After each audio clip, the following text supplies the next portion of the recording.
Hello, everybody. My name is James. Welcome to another Planet FPL Clash of the Correspondents. And on COTC today, I've got two very important teams to discuss running towards blank game week 29. Firstly, let me introduce you to our Wolverhampton Wanderers correspondent. It's Bradley Parker. How are you, Bradley? Yeah, I'm all right for now. We'll see. In Always four, angry four with weeks time. Cunha. We'll get there. And our Everton correspondent, Sean Norton's here. How are you, Sean? Sean's very good. Thank you very much. Good. When was the last time you lost, Sean? Pardon? When was the last time you lost? I don't know. It was that long ago. Can't remember. What a team, mate. Heroes. I told you, you'd be safe every year. You're fated. Are you going to be safe, Bradley? Probably just about in the end, but more thanks to the other teams being quite crap rather than Wolves being particularly special at anything. It feels that way, doesn't it? Because 22 points from 27 is dreadful, really, isn't it? Yeah, dreadful. I mean, one player carries you on his back more than most. That player's not available now. Again. Right, we might as well get that out of the way with Cunha. So we are pre-recording this on Sunday night. We think he's in for a minimum four-game ban, Bradley. Is that where we're Yeah, at? I think a journalist tweeted it's going to be probably minimum 4 game ban because he's obviously already had the Ipswich incident. He can't buy a bloke some glasses this time to get out of it. So it's going to be a 4 game ban minimum. I mean, he I, refused to leave the pitch as well and everything. I don't know if they might make an example of him, but it you can't could. know. The four-game ban obviously would take us up to game week 32, so we'd miss what's good fixtures on paper: Everton, Southampton, West Ham, Ipswich. Game week 32 scheduled to play Tottenham. You sound like you think like there's a chance, obviously, you could even miss that and maybe more. Yeah, could do because at that point, then you got to think as well. His match fitness has dropped probably a fair little bit as well. So, You own him in FPL, don't you? yep. Yeah, me too. Pain in the ass. I think what's shocking him, he's obviously a sell. There's no way around it at all. What's shocking about it is that it's not the first time, right? You alluded to the glasses incident against Ipswich. You'd have thought well, he kind of got away with it, just getting a two-game ban then, didn't he? And then Yeah. he's got set off here again for we don't know why.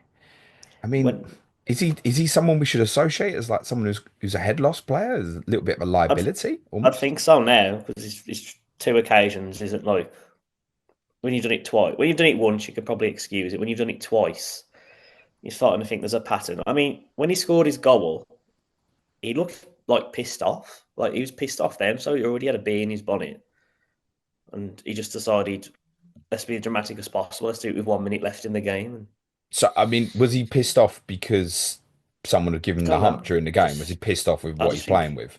I just think he's become pissed off with probably most of the players he plays with. By the look of him, sometimes he's doing what Fernandez does now, like arms in the air, a lot of theatrics.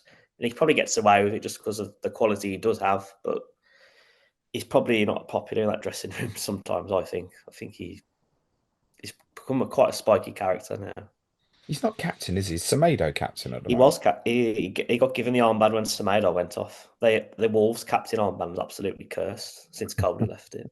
So he seems better off not having it. I think one of the things we've been pointing to in obviously if we've watched Southampton and Leicester recently, little chance of even with Leicester hoping that they'll catch you.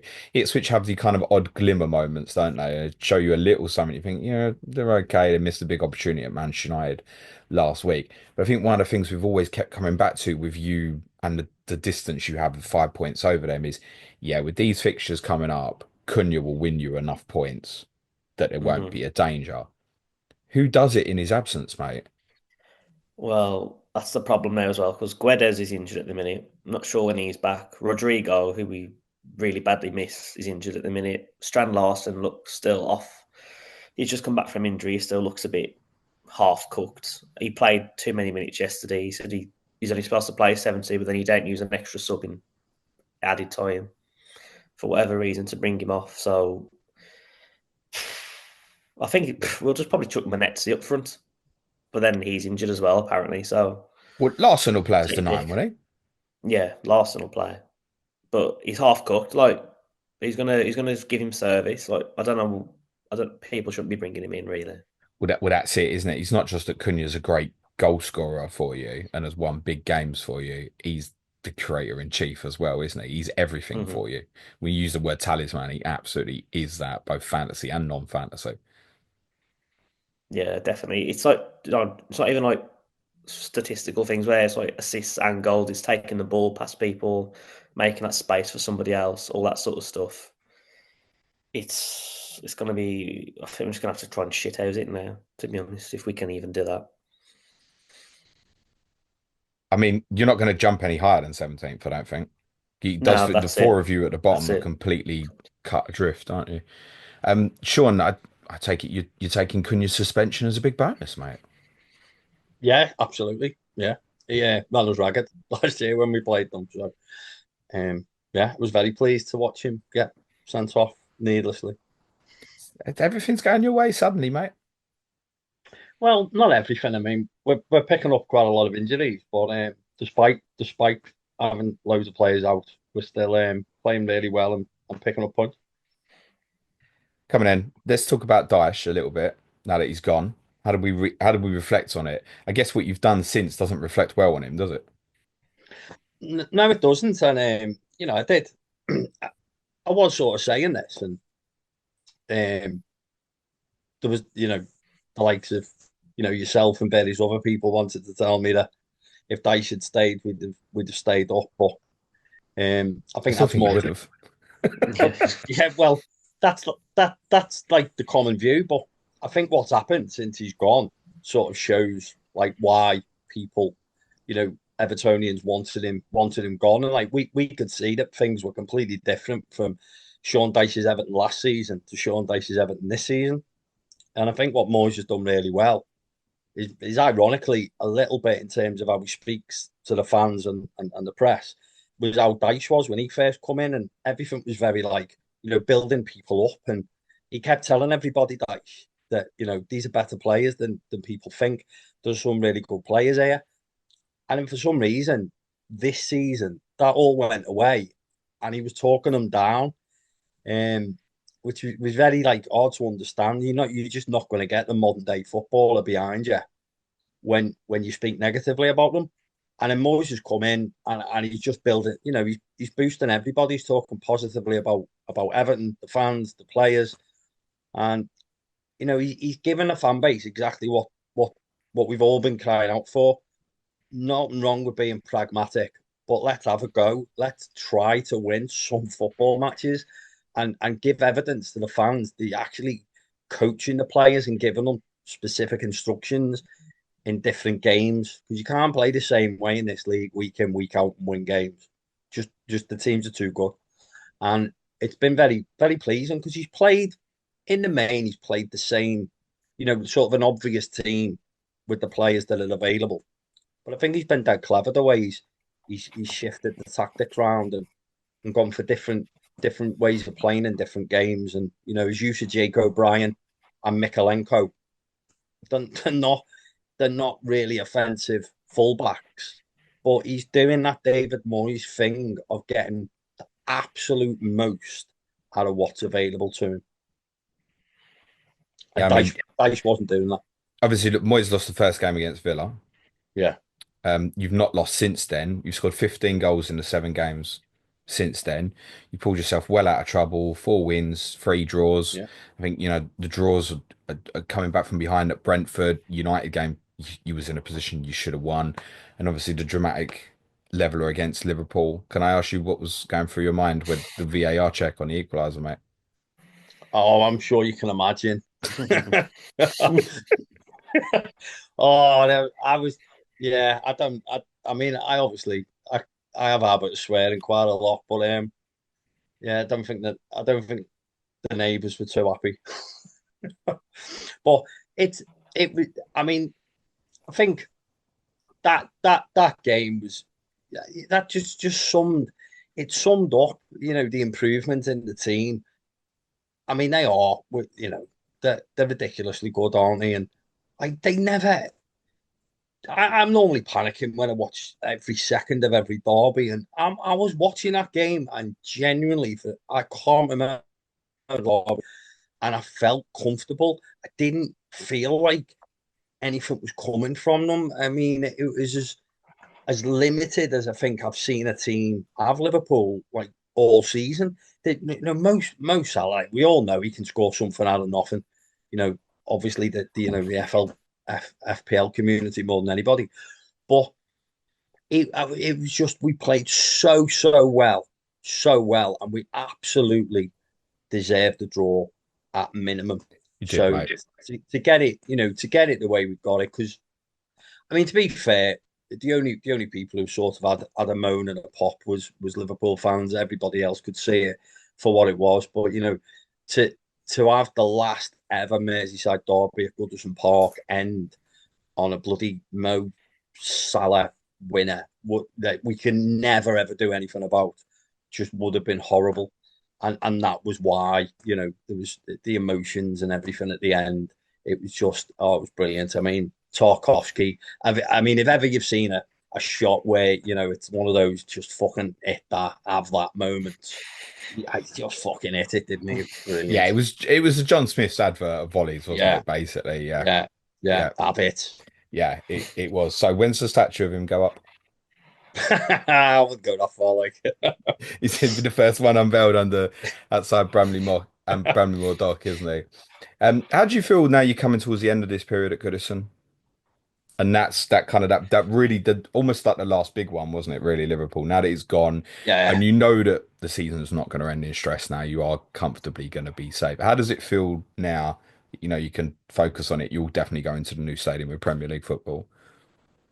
It's it's still very surreal because you obviously it's coming to an end. There's only 5 more left, and it's not, like I say, it's not quite.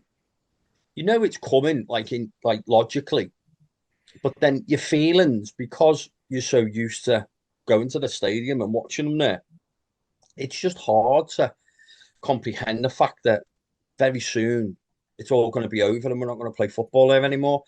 And it's never really felt real to me personally until I was watching the derby, and then I did get that emotional, like really, really emotional once the full-time whistle had gone, and I sort of started thinking back to all the derby games I've gone to, and the great derby memories that I've experienced since I was a kid, and it just all come flooding back, and then you think, that's it, that Tarkowski goal, that was that last derby moment at Goodison Park, and obviously it would have been better if we won, but to stop them winning and the game to end like that was just an almost perfect ending. It felt like a win, didn't it? The way it ended. Yeah, a draw that felt like a win. Yeah.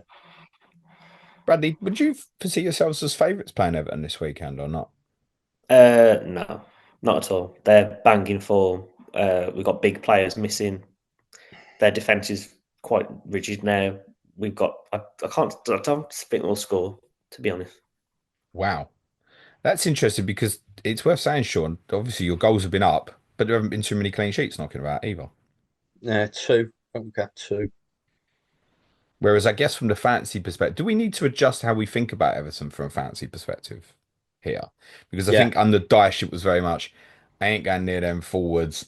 McNeil might do me fine for the odd assists and stuff, but I'm going to leave it be. It's the defensive ones I'm interested in. Do we need to turn this on its head a little bit? Yeah, I was thinking this the other day, actually. In the lead up to obviously coming on, and that's how I've sort of about the team under Moyes, and it's a little bit harsh because I think some of the defensive stats have still been really, really good. I mean, like I said, we Liverpool created very, very little in terms of XG. I think it was something like 0.6. Not many teams do that with Liverpool. Manchester United was even less. I think they were like 0.4. So we can still defend really well. I think we've been sort of punished. We haven't given teams too many chances, and when we have, it's ended up in the back of the net. But then the other part of me thinks, well, it's that thing, isn't it, about we were super defensive under Sean Dyche, and now, if anything, we are putting more of an emphasis on attacking. So naturally, you are going to be a little bit more open to teams countering you. Yeah, it's interesting that most people will have a forward problem within their FPL teams at the moment. You've got Cunha obviously now suspended. We've got doubts about Isak at the time of recording. Mateta presumably is going to miss at least 28, I would guess, even if it's just through concussion protocols. Um, People need a forward. I've got all three of them. So I need to buy a forward. Now, when I look at the fiction, I think, I might be wildcarding soon. I want something really short term. You two stand out for the next couple. You obviously play each other this weekend.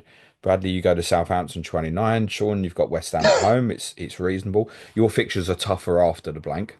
Sean, yours, Yeah, Bradley, yeah. cover a little bit longer for those who want to run further. But you've already said, Bradley, don't go Larsen, right? Mm.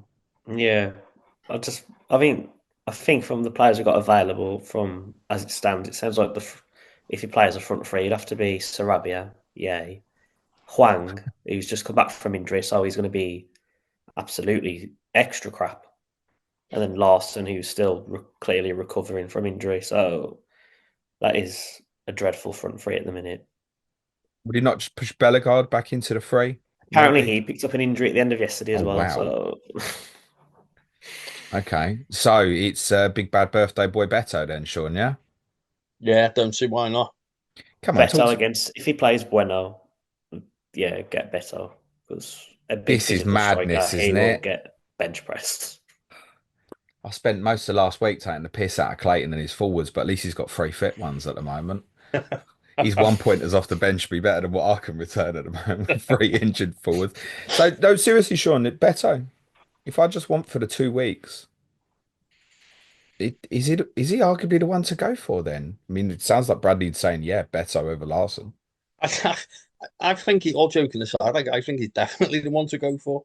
I mean, I don't know whether yeah, I don't think you watch a great deal of Everton, but I mean, against Brentford, like we looked a bit tired and we weren't as good as we have been in the other games under David Moyes. But yeah, the lad had three one-on-ones.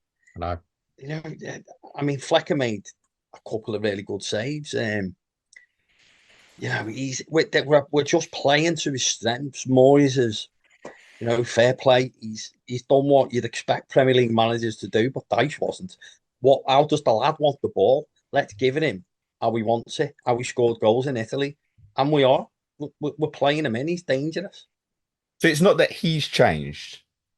No, It's no, he hasn't. Everton have changed for him. Is that what you're Well, saying? sorry, that's probably not fair. Yeah, we it's more a case of we've changed for him. We're giving him the ball how he likes it, how he wants it. However, there has been a massive improvement in his ability to occupy centre halves and give them a really difficult game because previously he wasn't doing that. Now he spoke himself about how he's a very much a confidence player and he relies on being confident. And you could see under Dyche he wasn't confident, and it was very easy to understand why because we were just launching the ball up at him and he was never getting anything to, you know, down the sides of defenders to run onto. So he must have been going out there thinking, you know, I'm never going to get a chance. I'm never going to get an opportunity to show that I can actually score goals. So his confidence was obviously down. And then I think that come out in the sort of other aspects of his game, his passing and his, you know, his willingness to get stuck in. But it's like Moyes just come in and just told him he's the man and boosted his confidence. And he's out there just at Palace. He was bullying like Mark Guy. He like give him as hard a game as seen anybody give him. He was winning almost every aerial. He was getting stuck in like he just wasn't doing previously. So he's a massive handful, and he's shown he can put the ball in the back of the net. It's 5 goals in the 6 starts. His run of minutes here is getting better. So it's been 90 in all of the last four Hmm. as well. It's coincided with you having a good run. So I think he's a very important part of that. His XG per 90 this season is at 0.54, which is pretty good. That's comparable. For context, that's better than Matheus Cunha's Yeah, XGI. So XG and XA combined per 90 this season. Obviously, sample is small, yeah, but there feels a little bit of an echo of a player I've already mentioned, comparable to the run Mateta went on. Because I think this time last year, most of us going, he's been a bit shit for years, hasn't he, Mateta? And then now I don't think people think that about him. I mean, could we sit here in 12 months and Beto be your main man still? Well, there's every chance. I mean, I think I'd like to think we'd he'd be a sort of a second striker, and we'd go out and get somebody else. Um, but we've got a lot of players to replace in the summer because there's a hell of a lot of players out of contract. Um, so with PSR still being a thing next season, I'm not sure exactly how realistic it is that because we're obviously going to have to bring in a large volume of players. So how much actual money we can go out and spend on the costliest position on a football pitch is debatable. But I definitely think he's going to be there next season now, without a shadow of a doubt. I mean, Okay. he's proven himself to be a more than capable Premier League striker. And like I say, I don't think it's like a flash in the pan thing. I think it's because the manager knows how to get the service to this lad. Okay. Calvert-Lewin, are we expecting him back anytime soon or not? No, it doesn't look like he's due back anytime soon. I think sounds like McNeil will probably be back before Dom in sort of April. So not when it first happened, Moyes was confident that he'd be back before the end of the season, but there's nothing imminent, and I think anyone wants Beto is more looking at like the Wolves and West Ham games in all reality, aren't they? So I don't think there's any chance Dom takes part in either of them. Yeah, as said, I think if you're looking for long-term replacement here, I don't think you look at Beto. I think you look at someone else. But if you are looking at just the next two, Yeah. yeah, he's going to be in consideration for me. Bradley, is that your Cunha replacement then? Yeah, to be fair, I'll go better. Because if I see Bueno's going to be in that team, then he's going to get absolutely murdered by him. Anybody with an ounce of physicality, he gets like wrecked.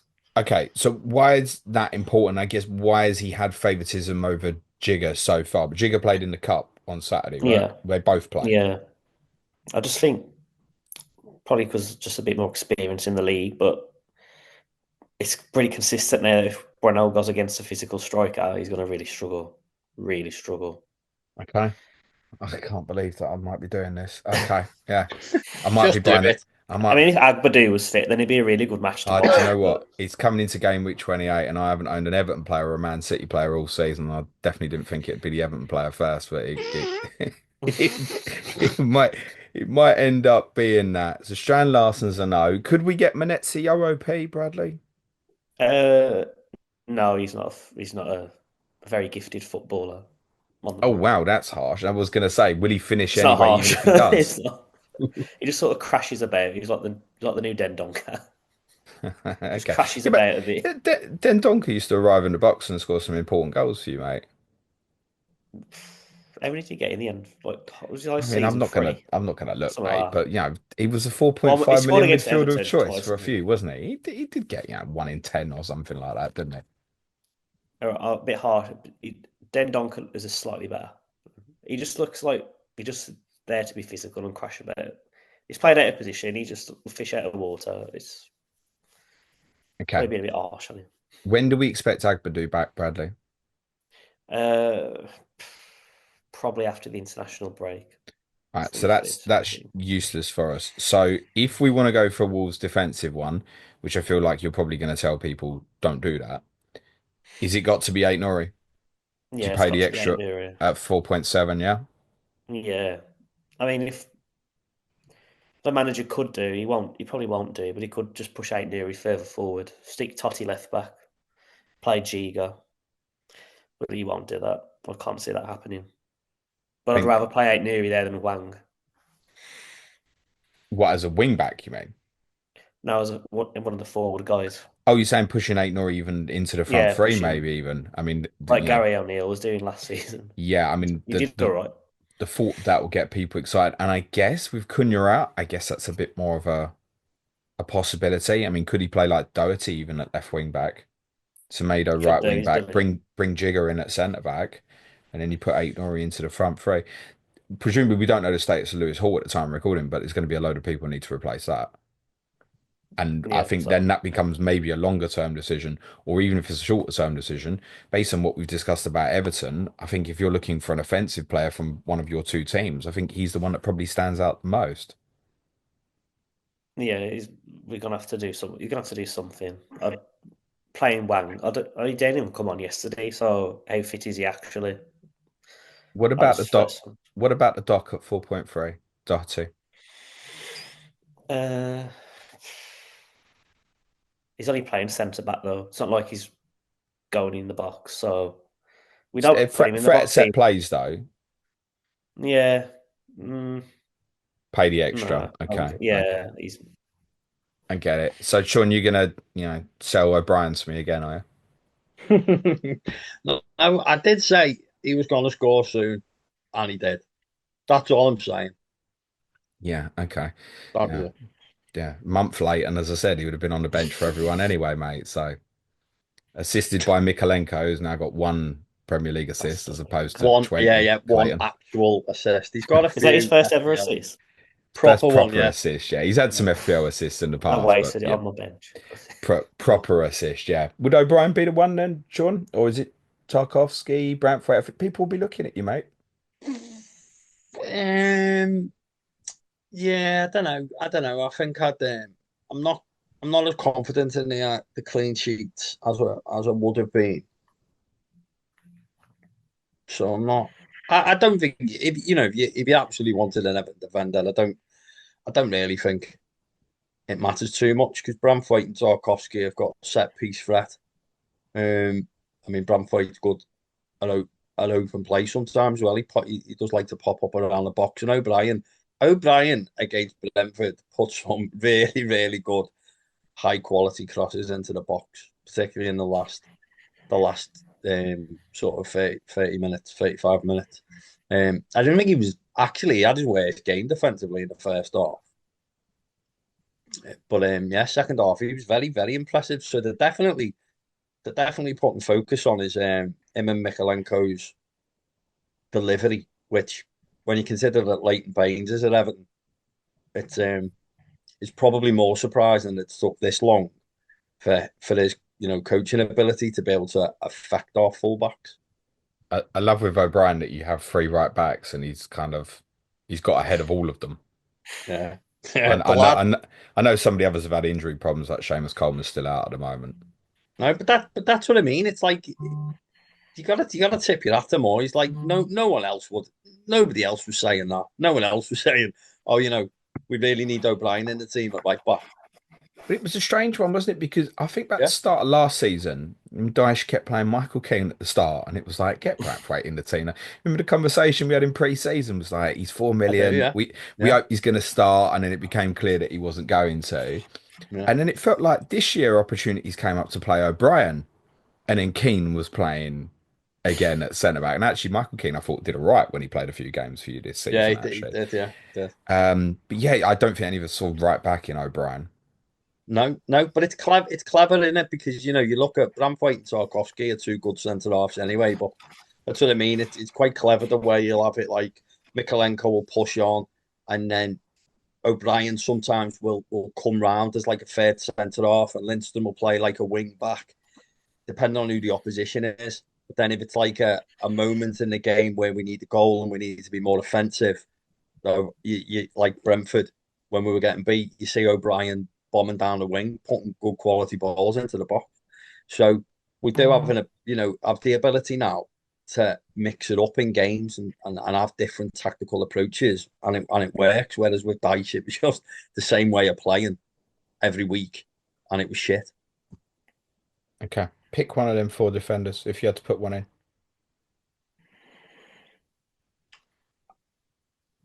Yeah, I'd go O'Brien. Okay. Would you go him over eight Nori? Oh, I don't know, because I did have eight Norley lined up for my own team, because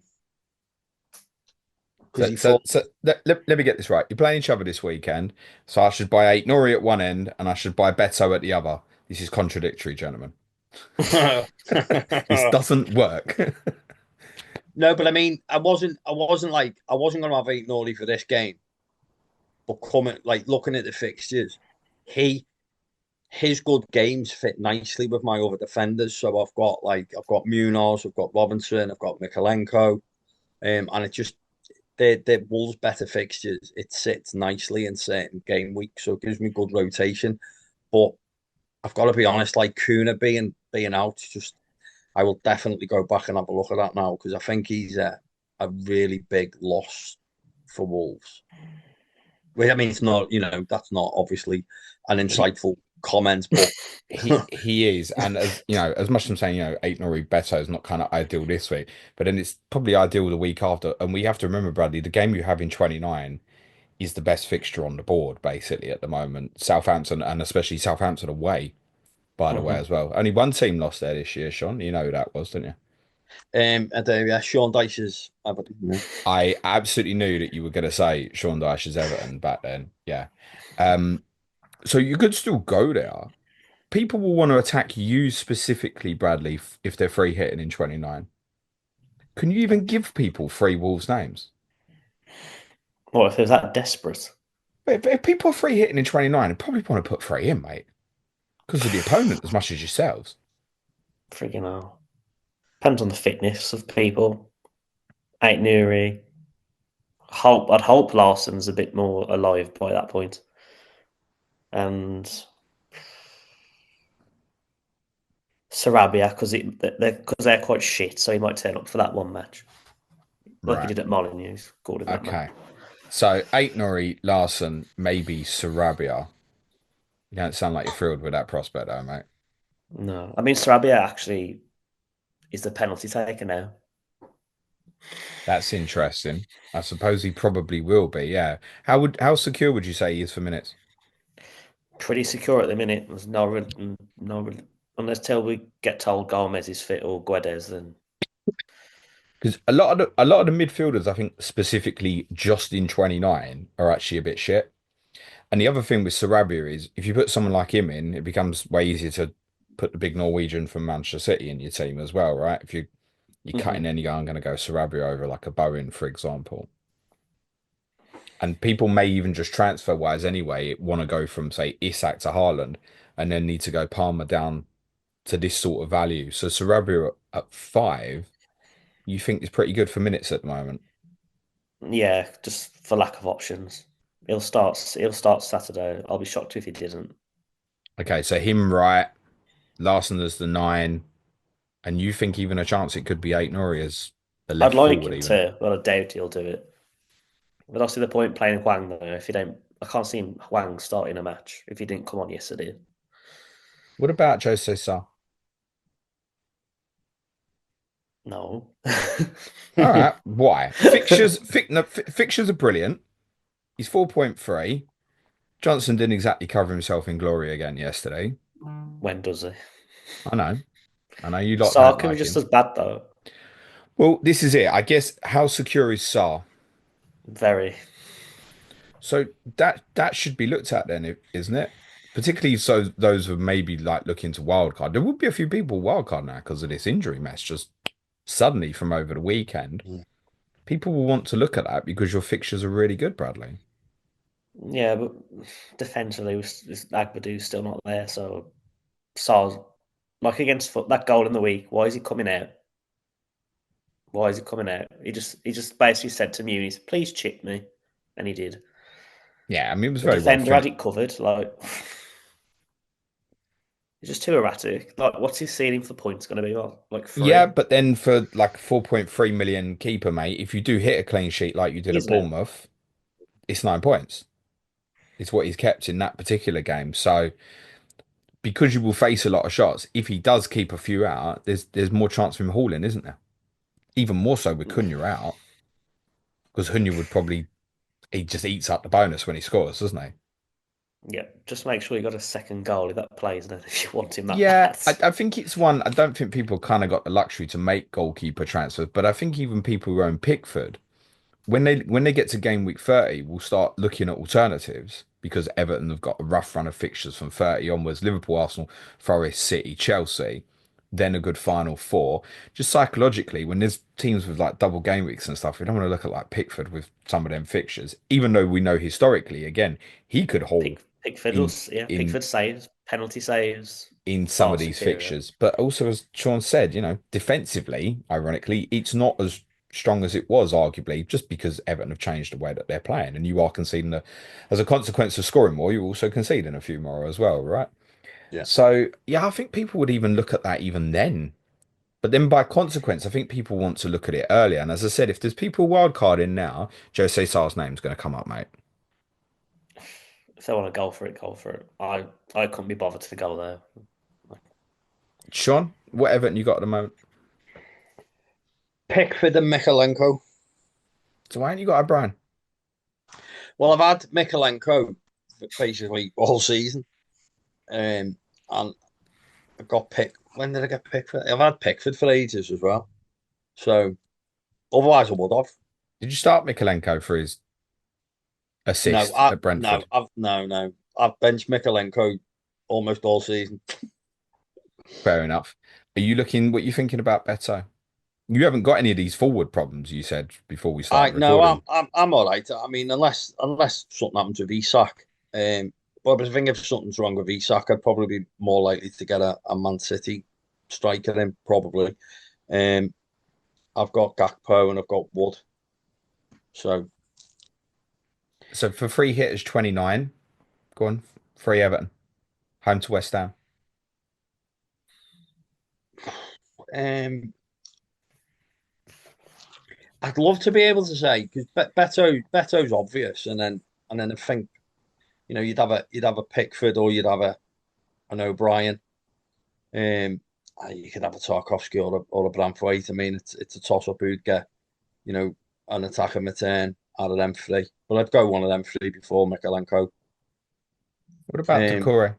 I'd look well. This is the thing because it's not clear who the starter would be. Like, Between him and Alcaraz, you mean? yeah, because Charlie's like he's done well since he come in, and I think Doucouré is Moyes' preference, but because it's a game where it's not a it's not a Liverpool or an Arsenal or a City, and the emphasis would be more on us having a bit more of the ball and needing to get goals and being more attack minded. I wouldn't be surprised if he started Alcaraz.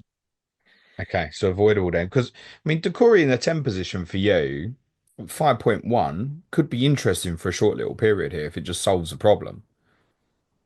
Maybe, yeah. I mean, he's not. I think he's better. I'm not sure how good an FPL asset he is because I mean, like he played really well, like really, really well in that first half against Man United. He was really, really good. But I think that was because if you press Man United, they sort of self-destruct, don't they?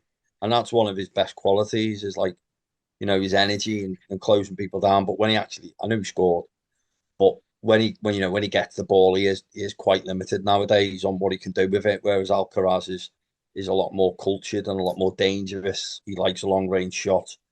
Does He Alcaraz? definitely likes a shot, Alcaraz. Yeah. So I think even if you sort of disagreed with me and you thought the Corey was a bit more um interesting and as an option, I think he's only ever really going to play. Even if he starts, he's probably only going to play 60 minutes because there's no way Alcaraz is not coming on. So Okay, and you would definitely be, you'd think it would be like for like rather than playing the two of them together at any point. yeah, I don't, yeah, Okay. yeah. No love for Harrison or Lindstrom?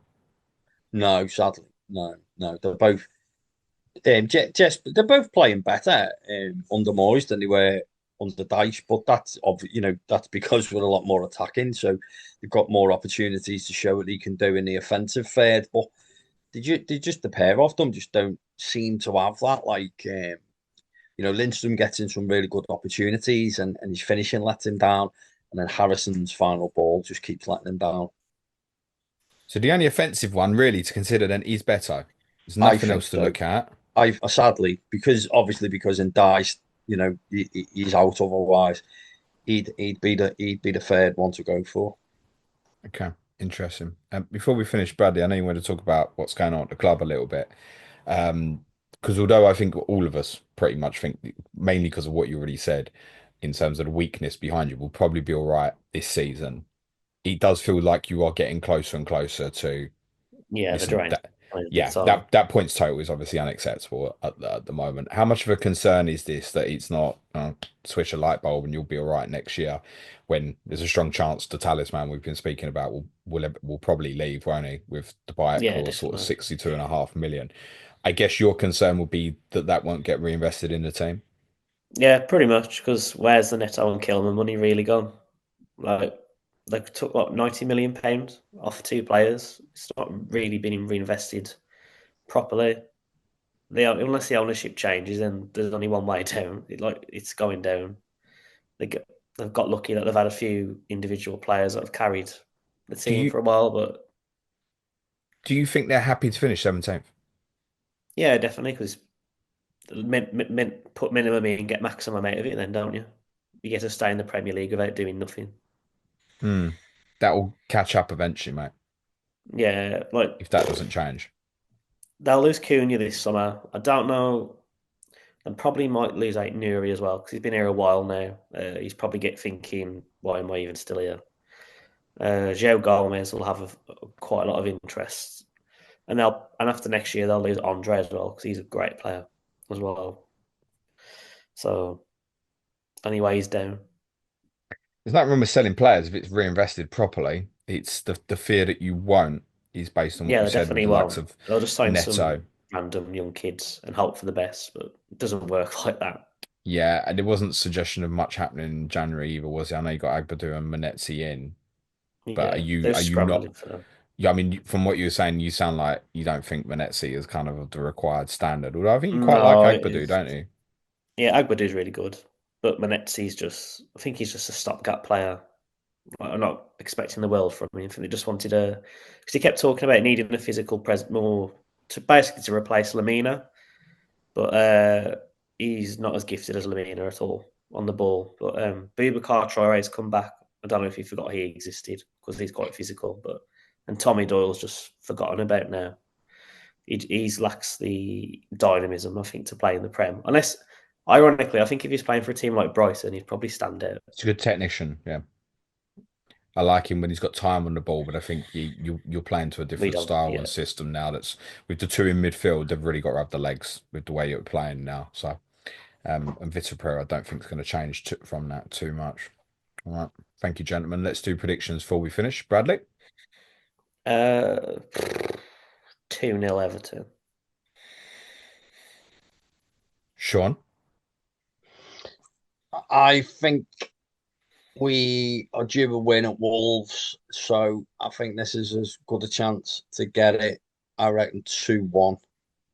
I reckon we can sneak a 2-1. do you think, Sean, you've ever heard a correspondent come on one of these pods before and predict themselves to lose 2-0 at home to you? What are you trying to say? Just thinking it don't happen often, does it? No, But it, why but did you it, have to throw that in? well, I just felt like it. It's Because you credit to don't just you. And I agree. I think you probably go there and win as well. okay. Yeah, so I think it's full house. I think that It without won't happen Cunha, then. that without Cunha is worrying, Bradley, isn't it? And It's suddenly Agbadu just. if you don't win Saturday and then you don't get a good result at Southampton, well, over that And period, Ipswich, that'll be a killer match. You've let them well, straight back the in. fact now that that's probably going to be the last game of Cunha's suspension. Yeah, these games are quite important. I think your fixture run is way too good, Bradley. Even from the point that Cunha will be back, you'll get enough points and you'll be okay. I think you're probably only going to need probably two wins, maybe. I think 30 points might even be enough, mate. Yeah. Two wins, two draws. You're going to get more than that, I think, mate. So I think you'll be fine, mate. All right, gentlemen. Thank you both very much. Bradley, anything you want to plug before we finish? Hashtag save Wolves Slack. Just Hashtag save Wolves Slack. Don't get relegated then. And yourself, Sean? No. Hashtag bring back Everton rants. Hashtag still head of the table. You are still head of the table, mate, till Lee Jackson takes that title off you at the end of the season, mate. He's doing it. He's doing well, isn't he? I think he's about 2K at the moment, Lee. He's absolutely on fire. He doesn't know what he's doing, but shout out, Lee. I hope you're well, mate. Brilliant. Just shows anyone can be good at FPL, actually. You're terrible. You're a bad man. I know, yeah, I can't help it. Ask James tomorrow. It's gonna be scheduled, I think, for probably 2 p.m.-ish, but I'm gonna be on my way back from the Netherlands in the morning, so that time may well change. Next week's Clash of Correspondents, I can tell you, for blank game week 29 will be Bournemouth versus Brentford with Neil Grover and Tom Med. Just leaves me to say thank you very much to Bradley and Sean. Good luck, gentlemen. Cue music, please, man child.